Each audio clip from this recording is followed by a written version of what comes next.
Hi everyone, welcome to induction physics classes by Imran Khan. तो इस video lecture में हम देखने वाले हैं solve example numericals of chapter number 1 rotational dynamics. तो सबसे पहले हम देखते हैं एग्जाम्पल नंबर 1 में क्या गिवन है।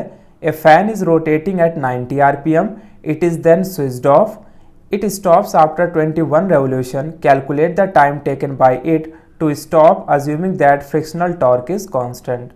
तो गिवन कंडीशन के हिसाब से हमें क्या बोला है कि मान लो कि हमारे पास एक फ़ैन है और वो फ़ैन जो है वो रोटेट कर रहा है with a frequency of 90 rpm, यानी कि पर मिनट 90 रेवोल्यूशन वो कंप्लीट कर रहा है। और हमें बोला क्या है कि बाद में हमने क्या किया कि उसे स्विच ऑफ कर दिया। अब स्विच ऑफ करने के बाद क्या होगा, फ़ैन बंद होगा, लेकिन फ़ैन घूमना तुरंत तो नहीं बंद करेगा, राइट। स्विच ऑफ करने के बाद कुछ टाइम के बाद वो जाके स्टॉप होगा। तो यहाँ पर ये बोला है कि स्टॉप होने से पहले, यानी बंद करने के बाद और स्टॉप होने से पहले उसने कितने रेवोल्यूशन कंप्लीट किए हैं, 21 रेवोल्यूशन कंप्लीट किए हैं। तो वही हमें बताना है कि उस 21 रेवोल्यूशन को कंप्लीट करने में कितना टाइम लगा होगा, राइट। तो सबसे पहले गिवन कंडीशन लिख लेते हैं। तो यहाँ पर हमें दिया है फैन की फ्रीक्वेंसी दिया है एग्जाम्पल नंबर 1 और इसकी फ्रीक्वेंसी कितनी है 90 rpm। तो ये हमें दिया है 90 rpm, जिसे हम कन्वर्ट करेंगे rps में तो ये कितना हो जाएगा 90/60। तो ये हो जाएगा आपका 3/2 rps, है ना। ये क्या दिया था अपने को 90 rpm, यानी कि 90 रेवोल्यूशन पर मिनट, और हमारे को हम क्या करना है यहाँ पर rps में लाना है। तो क्या करेंगे 60 से डिवाइड कर देंगे, क्योंकि एक मिनट में कितने सेकंड्स होते हैं 60 सेकंड।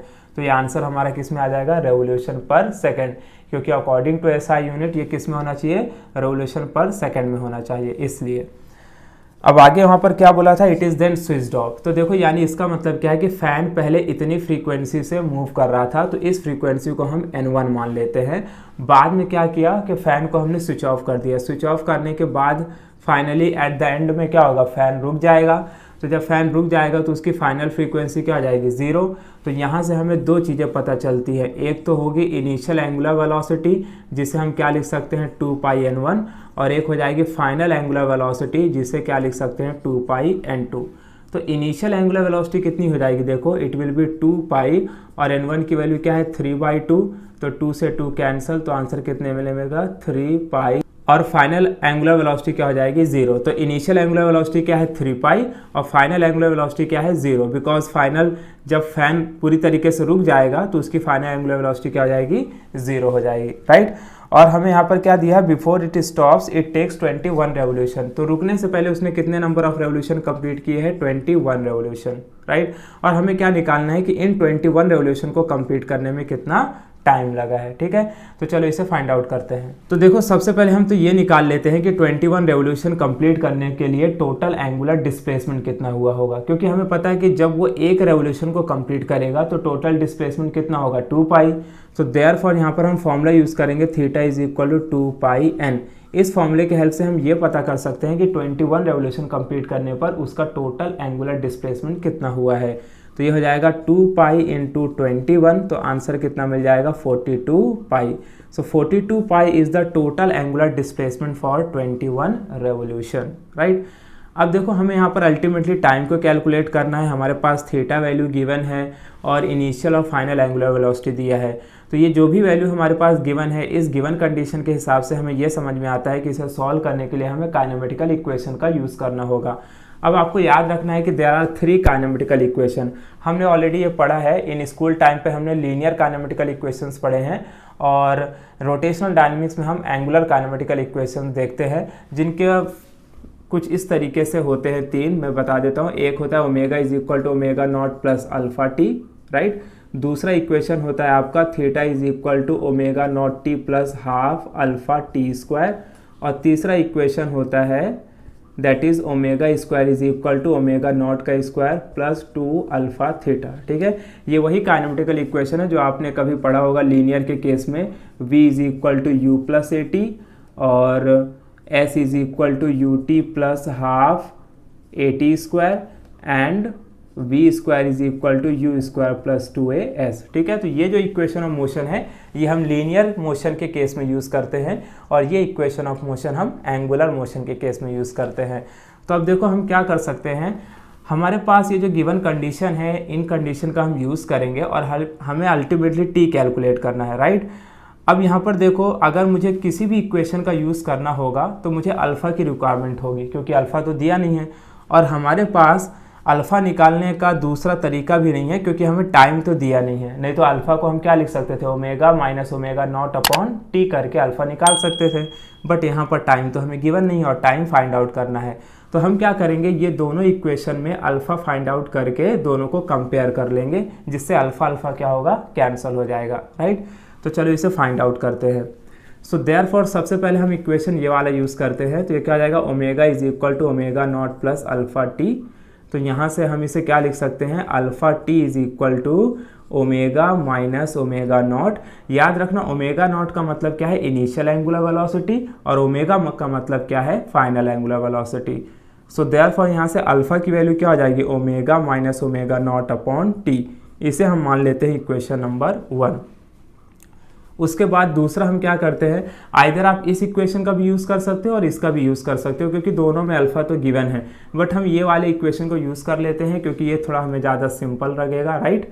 सो देयरफॉर ये क्या हो जाएगा, देखो omega square is equal to omega not का square plus 2 alpha theta. So therefore ये वाले टर्म को मैं यहाँ लिख लेता हूँ। तो ये हो जाएगा 2 alpha theta is equal to omega square minus omega not का स्क्वायर। सो देयरफॉर यहाँ से अल्फ़ा की वैल्यू क्या आ जाएगी, देखो omega square minus omega not का स्क्वायर अपॉन 2 थीटा। इसे हम मान लेते हैं इक्वेशन नंबर 2। अब ध्यान से देखो, अगर मैं इक्वेशन 1 और इक्वेशन 2 को कंपेयर कर दूं तो ये अल्फ़ा अल्फ़ा कैंसिल हो जाएगा, राइट। सो यहाँ पर मैं लिखता हूँ therefore from 1 and 2, from 1 and 2 करेंगे तो देखो क्या हो जाएगा, तो ये हो जाएगा omega minus omega nought upon t is equal to, और ये कितना हो जाएगा यहाँ पर, omega square minus omega not का स्क्वायर अपॉन 2 थीटा। अब देखो हमें पता है कि हमारी फाइनल एंगुलर वेलोसिटी क्या है, 0। तो ये वाला टर्म क्या हो जाएगा, 0। तो यहाँ पर बचेगा क्या, माइनस, और ओमेगा नॉट कितना है, तो ओमेगा नॉट हमने निकाला है 3 पाई। तो यहाँ पर हम इसे लिख लेंगे 3 पाई अपॉन टी, राइट। यहाँ पर भी फाइनल एंगुलर वेलोसिटी क्या हो जाएगी, 0, और ये क्या हो जाएगा माइनस ओमेगा नॉट। तो ओमेगा नॉट की वैल्यू 3 पाई है, तो मैं इसका स्क्वायर करूंगा तो कितना हो जाएगा, ये 9 पाई का स्क्वायर अपॉन 2, और थीटा की वैल्यू ऑलरेडी हमने निकाल ली है विच इज़ इक्वल टू 42 पाई। तो यहाँ पर ये कितना हो जाएगा, 42 पाई, ठीक है। अब ध्यान से देखो हम क्या करेंगे, यहाँ पर सबसे पहले मैं क्या करता हूँ, 1 पाई से इस पाई को कैंसिल कर देता हूँ, और ध्यान से देखो आप ये पाई से ये पाई कैंसिल हो जाएगा, राइट। तो माइनस से माइनस कैंसिल हो जाएगा, तो ये बचेगा क्या, 3/t इज इक्वल टू 9, और ये क्या हो जाएगा 2 इंटू 42, राइट, 2 इंटू 42। अब हम इसे आगे और सॉल्व करेंगे। देखो तो इसे क्या कर सकते हैं, क्रॉस मल्टीप्लिकेशन, या आप इसको क्या कर सकते हो, देखो 3 से कट कर लो तो 3 टाइम्स हो जाएगा, और उसके बाद आप इसे कट करोगे तो कितना हो जाएगा, ये 14 टाइम्स जाएगा, राइट। तो क्या मिला, 1/t is equal to 1 upon, और 14 2 ज़ा 28। हमें क्या, हमें तो t फाइंड आउट करना था। सो देयरफॉर फाइनली t की वैल्यू क्या हो जाएगी, 28 सेकेंड, ठीक है। तो ये हमें क्या मिल गया, टाइम मिल गया taken by the fan to complete 21 revolution before it finally stops. यानी कि स्विच ऑफ करने से लेकर रुकने तक में उसने बीच में जो 21 रेवोल्यूशन कंप्लीट किए हैं, उसे कंप्लीट करने के लिए उसे कितना टाइम लग रहा है, 28 सेकेंड। तो आपको इस क्वेश्चन को इस तरीके से सॉल्व करना है। नेक्स्ट अब हम देखते हैं एग्जाम्पल नंबर 2 में क्या गिवन है। A motorcyclist is to undertake horizontal circle inside the cylindrical wall of well of inner radius 4 metre. Coefficient of static friction between the tyre and the wall is 0.4. Calculate the minimum speed and frequency necessary to perform this stunt. तो basically ये जो हमारा question है, it is related to well of death. Cylindrical case दिया, मतलब क्या हुआ, well of death हुआ। तो वेल ऑफ डेथ के केस में हमें यहाँ पर वेल ऑफ डेथ का इनर रेडियस दिया है, यानी आप ऐसा अज्यूम कर सकते हो कि ये आपका क्या है, सिलेंड्रिकल वॉल है, जो कि बेसिकली किसके शेप में है, वेल ऑफ डेथ के केस में है, और ये एक कोई है जो यहाँ पर क्या कर रहा है, रेवोल्यूशन परफॉर्म कर रहा है, रिवॉल्व कर रहा है, ठीक है। यानी एक मोटरसाइक्लिस्ट है जो इसमें क्या कर रहा है, रेवोल्यूशन परफॉर्म कर रहा है, और इस वेल ऑफ डेथ का जो रेडियस है उसकी वैल्यू हमें गिवन है। तो रेडियस कितना गिवन है, इट इज़ 4 मीटर, राइट। और जो फोर्स स्टैटिक फ्रिक्शन का कोएफिशिएंट है उसकी वैल्यू हमें गिवन है 0.4, राइट। और हमसे पूछा क्या है, we have to find the minimum speed. To perform this stunt, यानी कि अगर कोई मोटरसाइकिलिस्ट इसमें स्टंट परफॉर्म कर रहा है तो उसे अपनी कितनी मिनिमम स्पीड को मेंटेन करना होगा ताकि वो स्लिप होकर नीचे ना गिरे। दूसरा हमें ये बताना है मिनिमम फ्रीक्वेंसी। क्या बताना है? Minimum frequency. मिनिमम फ्रीक्वेंसी यानी कि पर सेकेंड वो कितना रेवोल्यूशन कंप्लीट करेगा, ठीक है। और हमारे पास गिवन कंडीशन में क्या बोला है कि जी की वैल्यू को आप 10 मीटर पर सेकेंड स्क्वायर ले सकते हो। तो देखो ये काफ़ी सिंपल क्वेश्चन है, क्योंकि ये जो हमारे पास गिवन वैल्यूज़ है उसमें हमें रेडियस दिया है, कोएफिशिएंट ऑफ स्टैटिक फ्रिक्शन की वैल्यू गिवन है, उसके बाद जी दिया है, राइट। और हमसे पूछा मिनिमम स्पीड, तो हमें पास डायरेक्ट फार्मूला है। सो देयरफॉर मिनिमम स्पीड का क्या फार्मूला होता है? देखो मिनिमम स्पीड का डायरेक्ट फार्मूला है, हमने वेल ऑफ डेथ में पढ़ा हुआ है, दैट इज Rg/μ, ठीक है। तो इस फॉर्मूले को अप्लाई करके हम मिनिमम स्पीड को कैलकुलेट कर लेते हैं। सो देयरफॉर देखो ये क्या आ जाएगा, इसकी वैल्यू पुटअप करते हैं। R की वैल्यू है 4, G की वैल्यू है 10 और μ की वैल्यू क्या है 0.4, राइट। तो इसे आगे हम और सॉल्व करते हैं। देखो ध्यान से, अगर आप यहाँ से पॉइंट हटाओगे तो एक जीरो आप यहाँ पर ऐड कर दोगे तो ये क्या आ जाएगा 4 × 100, राइट। कितना हो जाएगा ये 4 × 100 अपॉन कितना हो जाएगा 4, तो 4 से 4 ये हो जाएगा कैंसल, तो ये क्या बचेगा आपका √100। और √100 की वैल्यू तो हमें पता है, √100 क्या हो जाएगा आपका, इट विल बी 10 मीटर पर सेकेंड, ठीक है।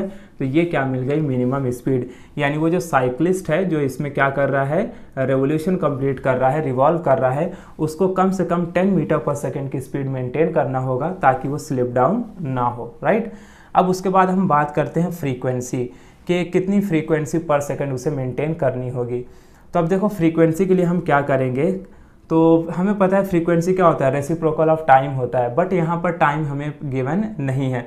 सिंस मुझे यहाँ पर वेलोसिटी दिया है और रेडियस दिया है, तो मुझे कुछ ऐसा फॉर्मूला यूज़ करना होगा जो इन दोनों क्वांटिटी को रिलेट करे। तो हमने ऑलरेडी ये पढ़ा हुआ है कि जब भी कोई ऑब्जेक्ट सर्कुलर मोशन परफॉर्म करता है तो उसकी जो ऑर्बिटल स्पीड होती है उसका फॉर्मूला क्या होता है, उसका फॉर्मूला होता है v = 2πr/t, राइट। क्या होता है v = 2πr/t। बट हमने ये ऑलरेडी पढ़ा हुआ है कि फ्रीक्वेंसी क्या होता है, frequency is the reciprocal of time, right. आप देखो फ्रीक्वेंसी को n से भी डिनोट कर सकते हो या f से डिनोट कर सकते हो, कोई प्रॉब्लम नहीं है, मैं f ले रहा हूँ। सो देयरफॉर देखो ये क्या हो जाएगा, ये तो आपकी मिनिमम स्पीड है जो हमने निकाली है, तो मैं इसे लिखता हूँ vmin = अब ये हो जाएगा 2πr और 1/t की जगह पर हम क्या लिख सकते हैं f। अब हमारा काम आसान हो गया, हमें क्या चाहिए f फाइंड आउट करना है। सो देयरफॉर f = क्या हो जाएगा f क्या हो जाएगा यहाँ पर vmin/2πr। बस आपको अब करना क्या है कि इनकी वैल्यू को पुटअप करना है। सो देयरफॉर देखो वैल्यू पुटअप करेंगे तो हम क्या आ जाएगा, फ्रीक्वेंसी f = vmin मतलब कि 10/2 × पाई की वैल्यू क्या होती है 3.14 और r की वैल्यू हमें कितनी गिवन है 4। तो बस इसे आपको सॉल्व करना है। तो f = मैं 2 से कट करूँगा तो ये हो जाएगा 5, तो ये हो जाएगा 5/3.14 × 4। इसे आप सिंपली क्या कर लो, मल्टीप्लाई कर लो, राइट। तो 4 4 16 15 यानी ये 12.56 हो जाएगा। अब ध्यान से देखो इसे आप क्या करोगे, यहाँ पर कोई लॉग एंटी लॉग अप्लाई करने की ज़रूरत नहीं है, जस्ट ध्यान से देखो हम क्या करेंगे, इसे रेसिप्रोकल के थ्रू भी फाइंड आउट किया जा सकता है। तो मैं 5 से इसे अगर डिवाइड करूँगा तो क्या हो जाएगा 5 1 × 5 और ये कितनी बार जाएगा 2 टाइम्स और फिर बैलेंस 2 5, तो ये पॉइंट आ जाएगा यानी 5 टाइम्स और ये कितने टाइम जाएगा 1 और 2। तो फाइनली यहाँ पे फ्रीक्वेंसी हमें क्या मिल गई 1/2.512। अब आपको करना क्या है कि सिंपली लॉग टेबल बुक में जाना है रेसिप्रोकल कॉलम में और वहाँ देखना है कि 2.5 में 1 का 2 में क्या वैल्यू गिवन है। तो जब आप रेसिप्रोकल देखोगे तो इसका आंसर आपको मिल जाएगा। Reciprocal, log anti log, square root, ये सब चीज़ें अगर आपको नहीं आती है तो आप चैनल के प्लेलिस्ट में ज़रूर एक बार जाना, तो वहाँ पर आपको आपसे रिलेटेड कई सारी वीडियोस मिल जाएंगी। उन्हें वॉच करके आप इनसे सीख सकते हो कि कैसे फाइंड आउट करते हैं। दूसरा ये है कि आप वीडियो के डिस्क्रिप्शन में जाएंगे तो वहाँ पर भी उन सब वीडियोस का लिंक मिल जाएगा, तो उनको भी फॉलो कर सकते हैं। तो जब आप इसका रेसिप्रोकल देखोगे तो आपको कितना आंसर मिलेगा, देखो 0.398, ठीक है। समवाट इतना आंसर मिलेगा रेसिप्रोकल में, जिसे आप अप्रॉक्सीमेटली 0.4 लिख सकते हो, राइट। तो बुक में क्या दिया है 0.4 अप्रॉक्सीमेट वैल्यू दिया है, जो कि कितनी है 0.39। तो वो ऑब्वियस सी बात है कि 0.39 इज नथिंग बट 0.40। तो आपका आंसर क्या आ जाएगा, अगर आपने यहीं तक लिखा तो भी चलेगा, रेवोल्यूशन पर सेकंड आ गया और यू कैन राइट 0.4 रेवोल्यूशन पर सेकंड। नेक्स्ट अब हम देखते हैं एग्जाम्पल नंबर 3 में क्या गिवन है। A racing track of curvature 9.9 meter is banked at tan inverse 0.5. Coefficient of static friction between the track and the tire of the vehicle is 0.2. Determine the speed limit with 10% margin। ठीक है, तो given question में हमें जो दिया है that is कि radius of curvature दिया है, यानी बेसिकली ये जो हमारा क्वेश्चन है it is related to banking of road. तो गिवन कंडीशन में सबसे पहला क्या दिया है, रेडियस दिया है, तो लिख लेते हैं रेडियस ऑफ कर्वेचर आर की वैल्यू गिवन है which is equal to 9.9 metre, और यहाँ पर हमें दिया है कि tan थीटा की वैल्यू कितनी है 5 है, राइट। और आगे हमें क्या गिवन है, the coefficient of static friction मतलब कि म्यू एस की वैल्यू दिया है 0.2, और हमें यहाँ पर बोला है we have to find the speed limit. अब स्पीड लिमिट का मतलब क्या होता है, देखो स्पीड लिमिट तो दो होती है, लोअर स्पीड लिमिट और अपर स्पीड लिमिट। तो लोअर स्पीड लिमिट मतलब कि वी मिन निकालना है अपने को, और अपर स्पीड लिमिट मतलब कि वी मैक्स निकालना है। लेकिन यहाँ पर कंडीशन क्या दिया है, विथ 10% मार्जिन, यानी विथ 10% मार्जिन, तो विथ 10% मार्जिन। अब इसका मतलब क्या होता है, देखो विथ 10% मार्जिन का मतलब क्या है, मैं बहुत आसानी से आपको समझा देता हूँ। सपोज करो आप एक कार ड्राइव कर रहे हो बैंक रोड में। अब बैंक रोड में क्या होता है कि आपको मिनिमम स्पीड भी मेंटेन करना होता है और मैक्सिमम स्पीड भी मेंटेन करना होता है, क्योंकि अगर आपने मिनिमम स्पीड मेंटेन नहीं की तो आप स्किड होकर नीचे आ सकते हो, अगर आपने मैक्सिमम स्पीड नहीं मेंटेन की तो आप स्किड ऑफ हो सकते हो। तो यहाँ पर आपको क्या करना होगा, दोनों स्पीड को मेंटेन करना होगा, यानी आपकी बैंक रोड कुछ इस तरीके से होती है और ये आपकी कार ऐसे मूव कर रही है, राइट। तो अगर आपने मिनिमम स्पीड मेंटेन नहीं की तो वो स्लिप होकर नीचे आ जाएगी, और अगर आपने मैक्सिमम स्पीड नहीं मेंटेन की तो वो स्किड ऑफ हो सकती है, राइट। तो इन दोनों केस में हमें स्पीड को मेंटेन करना होगा। अब यहाँ पर जो हमें क्वेश्चन बोला है उसमें क्या बोला है, विथ 10% मार्जिन। 10% मार्जिन को हम कुछ ऐसा समझ सकते हैं कि सपोज करो कि उस रोड की जो लोअर स्पीड लिमिट है वो है 5 मीटर पर सेकेंड, राइट, और अपर स्पीड लिमिट है 10 मीटर पर सेकेंड। तो लोअर स्पीड लिमिट है मतलब क्या हुआ कि मिनिमम स्पीड जो उस रोड में चलने के लिए है दैट इज़ 5 मीटर पर सेकेंड, यानी अगर आपने 5 मीटर पर सेकेंड से स्पीड को कम कर दिया तो वो स्लिप होकर नीचे आ जाएगी। तो आपको 10% मार्जिन रखना है। 10% मार्जिन मतलब कि मिनिमम स्पीड से 10% ज़्यादा स्पीड रखना है ताकि आपकी वो व्हीकल स्लिप होकर नीचे ना आए। और मैक्सिमम में क्या करोगे आप, क्या आपको पता है मैक्सिमम स्पीड कितनी है 10 मीटर पर सेकेंड, तो आपको 10 मीटर पर सेकेंड से 10% मार्जिन कम रखना है ताकि आप स्किड ऑफ हो ना सके, ठीक है। तो इस तरीके से हमें यहाँ पर समझना है इस क्वेश्चन को। तो आपने को क्या निकालना है, we have to find minimum and maximum speed with 10% margin. तो चलो फाइंड आउट करते हैं। सो देयरफॉर देखो वी मिनिमम स्पीड का फॉर्मूला क्या होता है, root of RG tan theta minus mu s upon 1 plus mu s tan theta, ठीक है। तो ये तो डायरेक्ट फार्मूला है, आपको बुक में मिल जाएगा, और आपको ज़्यादा चाहिए तो आप चैनल की प्लेलिस्ट में जाएंगे तो वहाँ पर फार्मूला की मैंने सीरीज़ बनाई हुई है जहाँ पर आपको हर एक चैप्टर के फार्मूलेस मिलेंगे, तो उन्हें भी आप वॉच करके इन फार्मूले को देख सकते हो। अब यहाँ पर आर की वैल्यू तो क्या गिवन है हमारे पास 9.9, जी की वैल्यू क्या है 10, और tan थीटा हमारे पास क्या है 0.5 है, राइट। तो मैं इसे लिख लेता हूँ 0.5 माइनस म्यू एस कितना है 0.2 अपॉन 1 प्लस 0.2 इंटू 0.5। तो अब हम इसे आगे सॉल्व करेंगे तो देखो ये क्या बनेगा, तो 9.9 से 10 को मल्टीप्लाई करूंगा तो ये हो जाएगा 99, 0.5 माइनस 0.2 करूंगा तो ये हो जाएगा 0.3 अपॉन, और ये क्या है 1, तो इसको मैं 1 रखता हूँ, प्लस देखो 0.2 इंटू 0.5, तो 5 2 से कितना होगा 10, और फिर आप क्या करोगे 1 2 दो डिजिट शिफ्ट कर दोगे तो आपको आंसर क्या मिलेगा 0.1 मिलेगा, ठीक है। तो इसे हम आगे और सॉल्व करते हैं। So therefore we min is equal to कितना हो जाएगा ये रूट ऑफ 99 इंटू, और ये क्या हो जाएगा 0.3 अपॉन 1.1। अब आप क्या करोगे, यहाँ से पॉइंट ही हटा दो, तो यह हो जाएगा v min is equal to root of 99 into 3 upon 11। हमें पता है 11 9 ज़ा 99 और 9 3 ज़ा 27, तो आंसर कितना मिला रूट ऑफ 27। अब आपको करना क्या है कि लॉग टेबल बुक में जब आप जाएंगे तो वहाँ पर देखना कि रूट 27 में क्या वैल्यू गिवन है। तो रूट 27 की देखो क्या वैल्यू मिलेगी 5.196, और इसका यूनिट हो जाएगा मीटर पर सेकेंड। तो ये जो हमें मिली है वो क्या मिल गई, मिनिमम स्पीड, यानी कि उस रोड में ड्राइव करने के लिए कम से कम आपको इतनी स्पीड मेंटेन करनी होगी, राइट। अब हमें निकालना क्या है, we have to find minimum speed with 10% margin, 10% margin रखना है। यानी कि हमें क्या करना है, बेसिकली हम इसे बोलेंगे वी मिन अलाउड। अलाउड स्पीड कितनी है, अलाउड स्पीड ये है कि आपको 10% मार्जिन ज़्यादा रखना है, ठीक है, ताकि आप स्लिप होकर नीचे ना हो। यानी कि जो ये वैल्यू मिलेगी हमें वो इससे थोड़ा क्या होगी, 10% ज़्यादा होगी।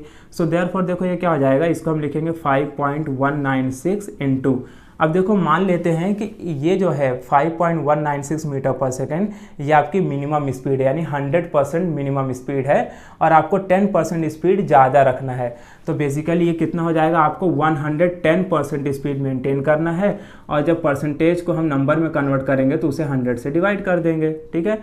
तो ये है कॉन्सेप्ट। तो ये 0 से 0 कैंसिल हो जाएगा और 10 का मतलब क्या है, यहाँ पर देखो क्या हो जाएगा, 10 जब ऊपर जाएगा तो क्या हो जाएगा 10 की पावर -1, जिसे हम क्या लिख सकते हैं 0.5196 इंटू 11। अब आपको करना क्या है कि इससे मल्टीप्लाई कर लेना है। तो मल्टीप्लाई करने के बाद इसका कितना आंसर मिलेगा, देखो समवॉट 5.716 मीटर पर सेकेंड, इतना आंसर आपको मिल जाएगा। तो देखो मिनिमम स्पीड कितनी थी 5.196 और 10% मार्जिन के साथ आपको स्पीड कितनी मिली 5.7। तो देखो इससे थोड़ा सा स्पीड आपको ज़्यादा मिली है, तो इतनी स्पीड आपको मेंटेन करनी होगी। अब हम इसके बाद देखते हैं कि मैक्सिमम स्पीड कितनी अलाउ होगी। तो मैं यहाँ पर इसे लिख देता हूँ, देखो तो इसे मैं लिखता हूँ वी मैक्स अलाउड, यानी कि मैक्सिमम स्पीड आपको कितनी अलाउड है। तो मैक्सिमम स्पीड अलाउड के लिए हम सबसे पहले क्या करना होगा, we have to find the maximum speed. तो चलो पहले मैक्सिमम स्पीड फाइंड आउट कर लेते हैं, फिर मैक्सिमम स्पीड अलाउड फाइंड करते हैं। सो देयरफॉर देखो वी मैक्स का क्या फॉर्मूला है, वी मैक्स का भी डायरेक्ट फॉर्मूला है और वो वैसे ही है, खाली वहाँ पर थोड़ा सा साइन चेंज करना है। तो ये हो जाएगा tan theta plus mu s upon 1 minus mu s tan theta, ठीक है। तो वहाँ पर माइनस था तो प्लस आ गया और यहाँ पर प्लस था तो माइनस आ गया। अब इसे आगे सेम प्रोसीजर उसी तरीके से हमें सॉल्व करना है। तो ये हो जाएगा 9.9 इंटू 10 और ये tan थीटा प्लस तो ये हो जाएगा 0.5 प्लस 0.2 अपॉन 1 माइनस, और इसे हम मल्टीप्लाई करेंगे तो कितना आएगा, इट विल बी 0.1, ठीक है। आगे देखो इसे क्या करेंगे, तो देयरफॉर ये कितना हो जाएगा रूट ऑफ, ये हो जाएगा 99 और इसे हम करेंगे तो ये हो जाएगा 0.7 अपॉन, और इसके बाद 1 माइनस 0.1 है तो ये कितना हो जाएगा 0.9 हो जाएगा। सो देयरफॉर वी मैक्स की वैल्यू क्या मिलेगी, देखो v max is equal to root of, अब यहाँ पर क्या होगा, it will be 99 into 7 upon 9। अब हमें पता है 9 को यहाँ कट करोगे तो आपको कितना मिलेगा वैल्यू 11। तो ये क्या हो जाएगा, therefore v max is equal to root of 77।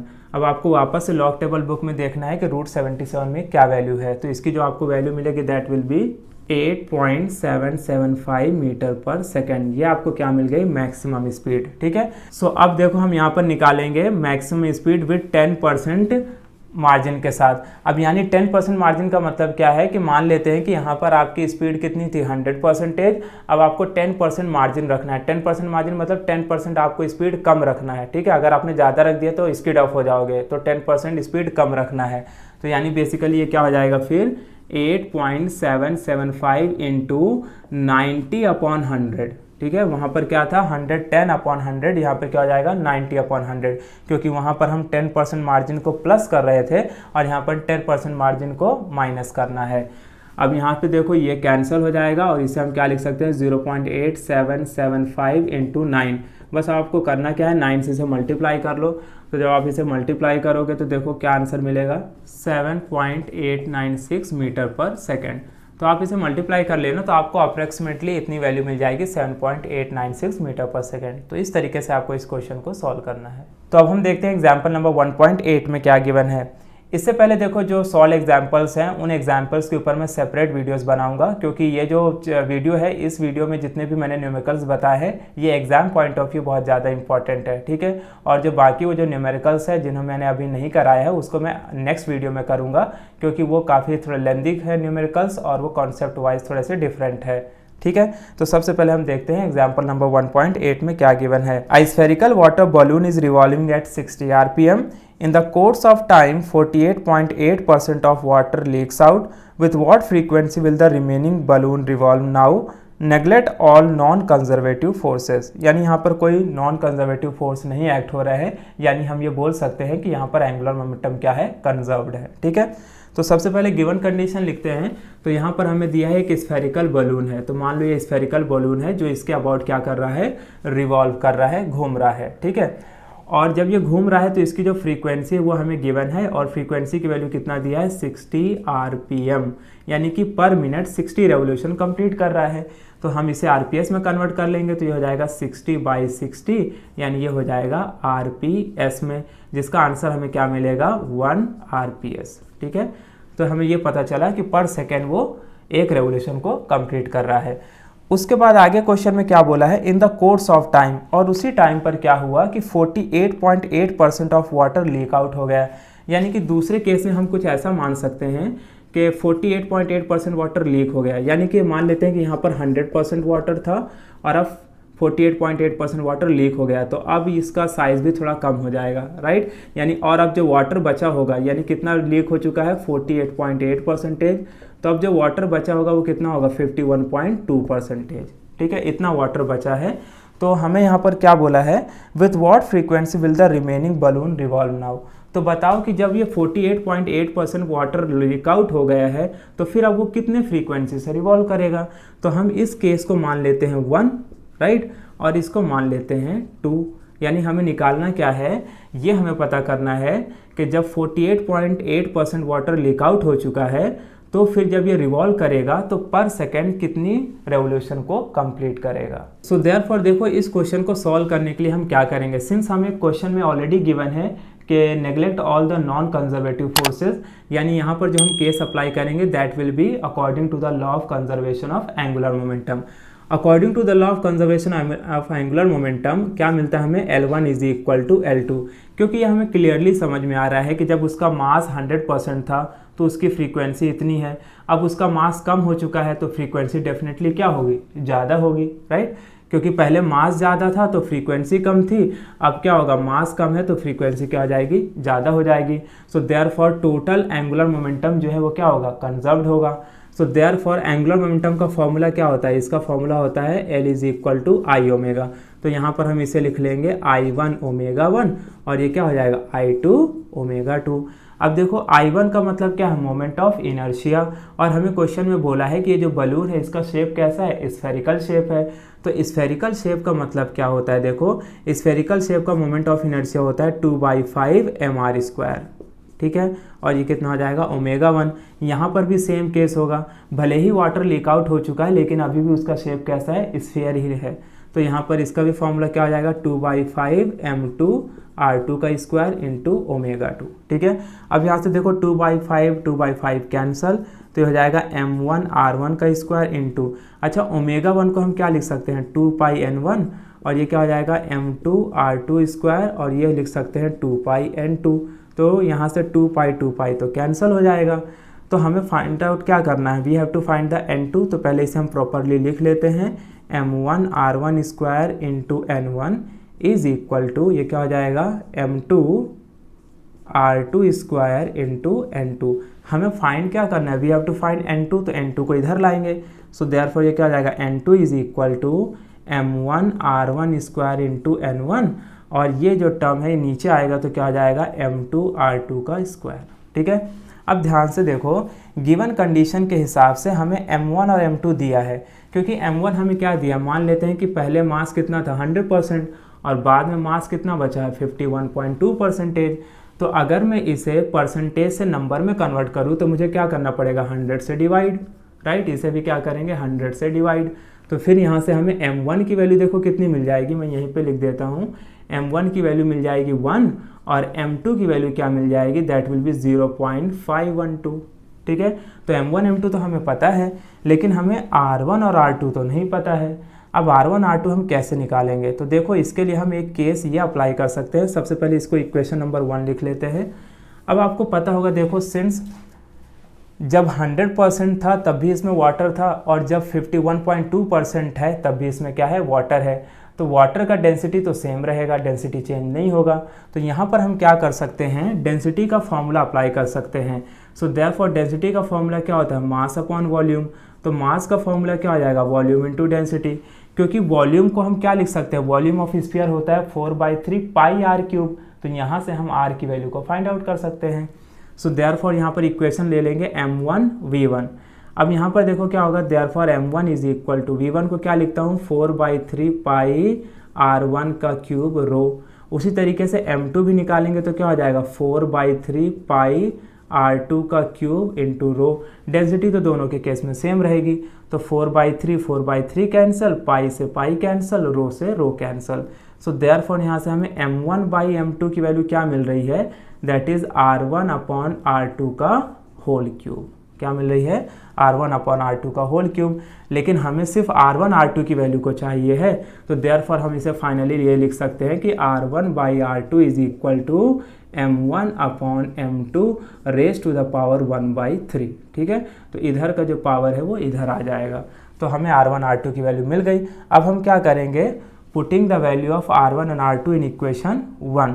So therefore finally क्या हो जाएगा, n2 इज इक्वल टू, ध्यान से देखो मैं इसे ऐसा सेपरेट कर लेता हूँ, इसे लिखता हूँ m1/m2 राइट इनटू r1/r2। तो r1/r2 की वैल्यू क्या है, r1/r2 की वैल्यू है m1/m2 raise to the power 1/3। अच्छा, इसका स्क्वायर दिया है तो यहाँ पर मैं क्या लिख लेता हूँ, स्क्वायर 2 आ जाएगा, इनटू बाद में यहाँ पर क्या गिवन है n1, तो n1 की वैल्यू तो 1 है। ठीक है, अब देखो आगे हम इसे सॉल्व करते हैं, अब काफ़ी आसान हो जाएगा। So therefore n2 is equal to, अब यहाँ पर क्या हम कर सकते हैं, दोनों को ऐसा लिख सकता हूँ मैं m1/m2। अच्छा, इसका पावर क्या है 1, तो ये 1 हो जाएगा, इसका पावर क्या है 2/3 राइट, इंटू 1 को तो लिख के मतलब है नहीं। अब आप क्या करोगे, देयरफॉर इसे आगे सॉल्व करते हैं हम, देखो। So therefore n2 is equal to, ये क्या हो जाएगा m1/m2, और जब आप इसमें क्रॉस मल्टीप्लिकेशन करोगे तो 3 to 5/3 हो जाएगा, कितना हो जाएगा 5/3। So therefore n2 is equal to, अब m1/m2 इसकी वैल्यू हमें पता है, m1 की वैल्यू 1 है और m2 की वैल्यू हमने क्या निकाली है 0.512 raise to the power 5/3। So therefore n2 is equal to, अब ध्यान से देखो 512 किसका क्यूब होता है, 8 का क्यूब होता है, तो मैं इसे 1/0.8 का क्यूब लिख सकता हूँ राइट, 5/3। 1 का क्यूब तो 1 होगा और 0.8 का क्यूब कितना हो जाएगा 512। अब देखो क्यूब से क्यूब कैंसल, तो देयरफॉर n2 की वैल्यू क्या मिलेगी 1/0.8 रेज टू 5। इसे हम क्या लिख सकते हैं 1/0.8, तो इसे मैं ऐसा भी लिख सकता हूँ 10/8 रेज टू 5 राइट, क्योंकि यहाँ से पॉइंट हटाऊंगा तो ये आ जाएगा। अब आप क्या करो कि इसे डिवाइड कर लो, तो इसे हम डिवाइड करेंगे तो क्या हो जाएगा, देखो दिस विल बी 10 और ये 8 1 जा 8 2.0, तो 2 टाइम्स 16 405 टाइम्स, तो देयरफॉर हमें n2 की वैल्यू क्या मिलेगी 1.25 रेज टू द पावर 5। तो अब फाइनली हमें यहाँ पर क्या करना है, इसको मल्टीप्लाई करना है। तो एक तो नेचुरल तरीका ये है कि आप 1.25 इंटू 1.25 इंटू 1.25 ऐसे करके मल्टीप्लाई करो, लेकिन ये तो बहुत लेंदी हो जाएगा, तो यहाँ पर आपको क्या करना है, लॉग एंटी लॉग का स्टेप अप्लाई करना है। तो इसे आप कैसे सॉल्व करोगे, ध्यान से देखो, इसे आप लिखोगे एंटी लॉग, अब 5 को आगे ले लो, ठीक है, और यहाँ पे लिखो लॉग ऑफ 1.25, ठीक है। अब आपको क्या करना है, एंटी लॉग 5 और इसका लॉग लोगे तो क्या हो जाएगा 0.12 में 5 देख लो लॉग में, तो 12 में 5 देखोगे तो क्या वैल्यू मिलेगी 0969, ठीक है, इतनी वैल्यू मिल जाएगी। फिर आप क्या करोगे, एंटी लॉग इस वैल्यू को 5 से मल्टीप्लाई कर दो अंदर, ठीक है, तो 5 से अंदर मल्टीप्लाई करोगे तो कितना हो जाएगा 5 9 जा 45, बैलेंस 4, 5 6 जा 30 हो जाएगा 34, बैलेंस 3, 5 9 जा 45, 3 कितना हो जाएगा 48, यानी 0.4845। अब फाइनली आपको करना क्या है कि इसका एंटी लॉग देखना है, तो जब आप इसका एंटी लॉग देखोगे, so therefore n2 is equal to 3.052 RPS, ठीक है, तो ये आपको मिल जाएगा। जब आप इसका एंटी लॉग देखोगे तो इतना आंसर आपको मिल जाएगा। तो यहाँ से हमें क्या समझ में आ रहा है कि जब वाटर 100% था तो नंबर ऑफ रेवोल्यूशन पर सेकेंड कितना था 1, जब वाटर 48.8% लीक आउट हो चुका है यानी 51.2% वाटर ही बचा है, तब उसका देखो फ्रीक्वेंसी बढ़ गया, यानी ऑलमोस्ट ये 3 रेवोल्यूशन पर सेकेंड से मूव कर रहा है। सो लास्ट अब हम देखते हैं एग्जांपल नंबर 1.9 में क्या गिवन है।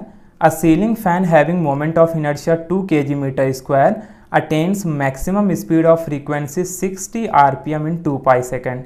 यानी यहाँ पर दिया कि एक सीलिंग फैन है और उसका मोमेंट ऑफ इनर्शिया दिया है। तो बेसिकली हमें आई की वैल्यू दिया है which is 2 kg metre square, और आगे क्या बोला है, it attains maximum frequency of 60 RPM। Maximum frequency of 60 RPM, ये इसका मतलब ये है कि पहले वो फैन रेस्ट पर रहा होगा और फिर उसके बाद वो मूव करना शुरू हुआ और कुछ टाइम के बाद उसकी मैक्सिमम फ्रीक्वेंसी हो गई। कितनी मैक्सिमम फ्रीक्वेंसी हो गई? 60 RPM। तो इसे हम RPS में कन्वर्ट करेंगे तो 60 divided by 60 is equal to 1 RPS हो जाएगा फ्रीक्वेंसी। ठीक है, तो देखो अगर फैन स्टार्टिंग में रेस्ट में रहा होगा तो उसकी इनिशियल एंगुलर वेलोसिटी क्या हो जाएगी? 0, और फाइनल एंगुलर वेलोसिटी क्या हो जाएगी? 2 पाई n के बराबर।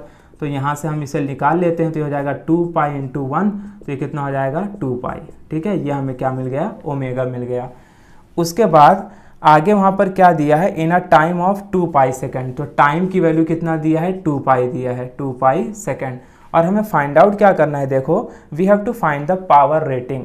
अब देखो फाइंड क्या करना है? We have to find the power rating. Power rating मतलब हमें पावर निकालना है, किसके केस में? फैन जब रोटेट करेगा। ठीक है, अब हमें पता है कि जब कोई चीज़ रोटेट करती है तो रोटेशनल मोशन के टाइम में जो पावर का फॉर्मूला होता है उसे हम क्या लिखते हैं? P is equal to t यानी टाउ इंटू ओमेगा।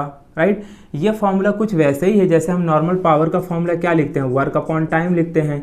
राइट, और वर्क को हम क्या लिख सकते हैं? Force into displacement upon time. तो हमें पता है कि ये F हो जाएगा और डिस्प्लेसमेंट अपॉन टाइम को क्या बोलते हैं? वेलोसिटी। तो देखो हमें पता है कि जब लीनियर मोशन होता है तो हम कुछ ये वाला कॉन्सेप्ट अप्लाई करते हैं। अब ये जो फोर्स है तो एंगुलर मोशन में फोर्स को ही हम क्या बोलते हैं? टॉर्क। और जो ये लीनियर वेलोसिटी है तो एंगुलर मोशन के केस में ये क्या हो जाती है? Angular velocity. तो यहाँ से ये फॉर्मूला आता है। ठीक है, पावर का फॉर्मूला जनरल क्या होता है? Work upon time. वर्क को क्या लिख सकते हैं? Force into displacement upon time. Displacement upon time को क्या बोलते हैं? वेलोसिटी। तो एंगुलर मोशन के केस में फोर्स को क्या बोला जाता है? टॉर्क, और लीनियर वेलोसिटी को क्या बोलते हैं? Angular velocity. राइट, अब यहाँ पर देखो बट हमें पता है टॉर्क को हम क्या लिख सकते हैं? टॉर्क को हम लिख सकते हैं आई अल्फा। सो देयरफॉर पावर का फॉर्मूला क्या हो जाएगा? आई अल्फा इंटू ओमेगा। अब ध्यान से देखो इस क्वेश्चन में आई तो है अपने पास, ओमेगा भी है अपने पास, लेकिन अल्फा नहीं है। तो सबसे पहले हमें क्या करना पड़ेगा? अल्फा निकालना होगा। अल्फा निकालने के लिए हम क्या करेंगे? काइनेमेटिकल इक्वेशन का यूज़ कर लेंगे। तो सिंस हमारे पास यहाँ पर फाइनल एंगुलर वेलोसिटी है, इनिशियल एंगुलर वेलोसिटी है और टाइम दिया है, तो हम फर्स्ट काइनेमेटिकल इक्वेशन को यूज़ करेंगे। क्या होता है? Omega is equal to omega not plus alpha t. तो यहाँ से alpha t is equal to क्या हो जाएगा? Omega minus omega not. तो यहाँ से फिर अपने को अल्फा की वैल्यू क्या हो जाएगी? Omega minus omega nought upon T. तो ओमेगा क्या है? फाइनल एंगुलर वेलोसिटी जो कि कितनी गिवन है? 2 पाई, और ये कितना है? Initial angular velocity 0 upon 2 pi. तो आंसर क्या मिलेगा? Alpha is equal to 1 radian per second square. तो ये हमें क्या मिल गया? अल्फा की वैल्यू। सो देयरफॉर इसको मान लो इक्वेशन नंबर 1 है। So therefore putting value of alpha in equation 1। Equation 1 में पुटअप करेंगे तो देखो पावर क्या मिलेगा? P इज इक्वल टू आई की वैल्यू 2 है, अल्फा की वैल्यू क्या है? 1। राइट, और ओमेगा हमें कितना गिवन है? ओमेगा हमें दिया है 2 पाई। तो इसे मैं लिखूंगा 2 पाई। तो पावर कितना हो जाएगा टोटल? 4 पाई। राइट, तो P is equal to 4 into 3.14। बस आप इसे मल्टीप्लाई कर लो तो समथिंग आंसर आपको मिलेगा 12.56 वॉट। ठीक है, तो ये आपको आंसर मिल जाएगा पावर रेटिंग का। अब देखो अगर आप बुक के आंसर से मैच करोगे तो वहाँ पर उन्होंने क्या किया है? फ्रीक्वेंसी को कितना लिया है? 2 RPS लिया है, जो कि बेसिकली जब हम इसे कन्वर्ट करेंगे तो 1 RPS ही आएगा। तो उन्होंने क्या किया? इसको 2 RPS लिया है। मे भी हो सकता है कुछ मिस्टेक हुआ हो। तो आपको याद रखना है कि अगर क्वेश्चन में 160 RPM दिया है तो उसे जब हम RPS में कन्वर्ट करेंगे तो कितना हो जाएगा? 1 RPS। तो जब आप 1 RPS लेके सॉल्व करोगे तो आपको एग्जैक्टली यही आंसर मिलेगा, और अगर आप 2 RPS लेके सॉल्व करोगे तो जो आंसर बुक में है वो आंसर मिलेगा। तो अब ये डिपेंड करेगा कि क्वेश्चन में क्या वैल्यू गिवन है। तो मैंने उस हिसाब से सॉल्व किया है जिस हिसाब से क्वेश्चन में वैल्यू गिवन था। राइट, तो उस हिसाब से आंसर हमें कितना मिला है पावर का? 12.56 वॉट।